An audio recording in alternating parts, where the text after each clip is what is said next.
Hello friends, तर आपल्याला आपल्या कॅप राऊंडची लिस्ट लागलेली आहे. तर त्याच्यामध्ये काही काही कॉलेज अजून अलॉट झालेले नाही त्यांची सीट. त्याच्यामुळे आपण सध्या बघूया की गव्हर्नमेंट कॉलेजमध्ये जो कट ऑफ आहे ओपन कॅटेगरीचा, ओपन कोटामधून आपला कट ऑफ कोणता आहे आपण ते रँक वाईज बघू. म्हणजे ऑल इंडिया रँक काय आहे आपल्या ओपन कॅटेगरीचा आणि त्याचा कट ऑफ काय आहे. तर गव्हर्नमेंट BAMS मध्ये सगळे कॉलेजेस आहेत. तर त्याच्यामध्ये RA पोद्दार मुंबई, तर इथे ऑल इंडिया रँक हा ओपन कोटामधून लागलेला आहे. लास्ट आहे आपला कट ऑफ रँक 52,894 हा लास्ट ओपन कोटाचा रँक आहे RA पोद्दार मुंबईला. नंतर आहे GAC नागपूर, तिथे आपला ऑल इंडिया रँक आहे ओपन कोटाचा कट ऑफ 80,348.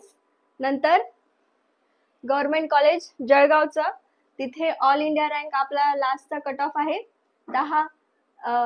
1,06,693 हा आपला ओपन कोटाचा कट ऑफ रँक आहे.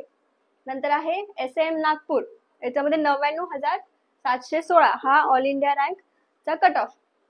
नंतर गव्हर्नमेंट बारामतीच्या कॉलेजला 95,108 हा ऑल इंडिया रँक आहे. हा ओपन कॅटेगरीचा कोटाचा कट ऑफ आहे. तर नंतर आहे धाराशिव उस्मानाबादचं कॉलेज 94,613 हा ऑल इंडिया रँक आपल्याला कट ऑफ रँक आहे हा. ठीक आहे.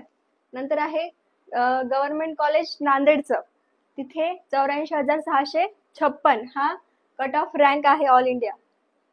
आणि शिरपूर धुळेचं कॉलेज, तिथे 1,18,011 हा रँक आहे ऑल इंडिया रँक. हा ओपन कोटाचा कट ऑफ रँक आहे, दिलेला आहे.